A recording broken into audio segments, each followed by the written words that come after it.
We also discussed the challenge of irregular migration. This is a problem across Europe for both of our countries in particular, but across Europe.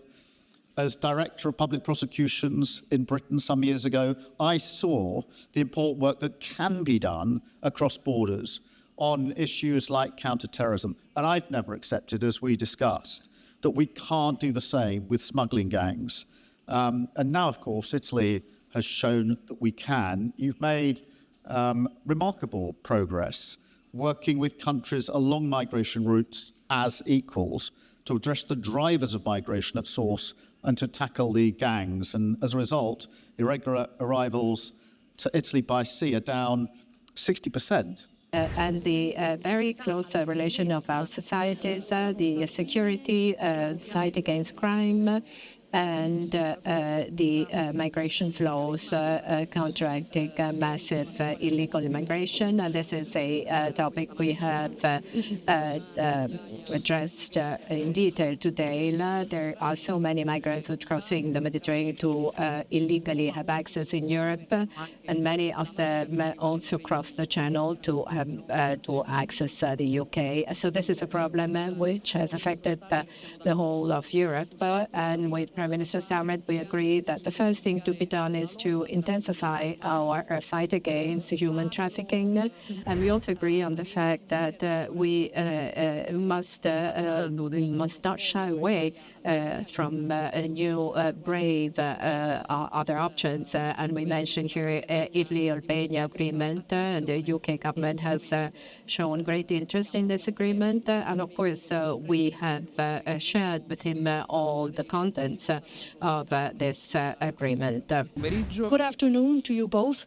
You spoke about cooperation for the fight against human traffickers. How will this cooperation play out? In what way the UK also looks to the Albanian model and the relationship between Italy and Albania, and also an update on the time it will take to implement this project? Thank you so much. Well, how this cooperation will play out in real life. Let's say that we are focusing, as you know, the strategy that the Italian government has put in place in order to counter illegal migration is very broad. And there is a cooperation in place on a 360-degree radius. On the one hand, countering traffickers of human beings, and on this front, the work that we are doing is mostly a way to perhaps extend the work done by our law enforcement agencies and intelligence agencies.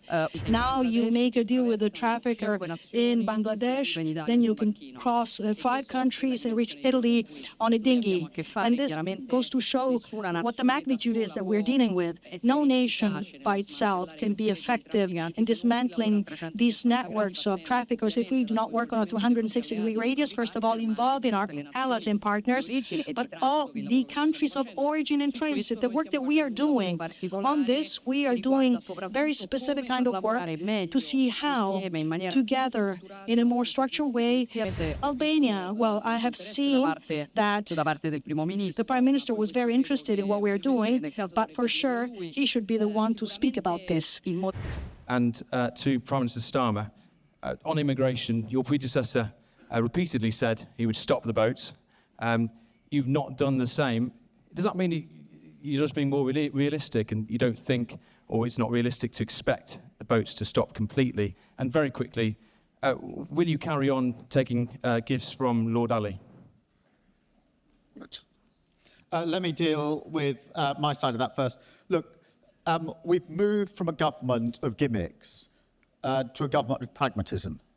And that means that I'm utterly focused on what I think is the most likely deterrent and effective way of dealing with unlawful migration. And that is to take down the gangs that are running this vile trade.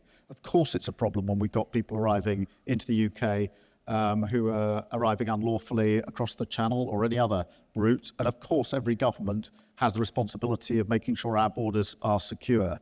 But rather than a gimmick, which, as you know, costs £700 million to persuade 4 volunteers to go to Rwanda, we have gone down the road of pragmatism. Already, we have returned over 3,000 people by flight. So the flights actually did get off. under this government, not to Rwanda, but back to countries of origin, carrying with them 3,000 people who shouldn't be here, including the single biggest flight that has ever taken off.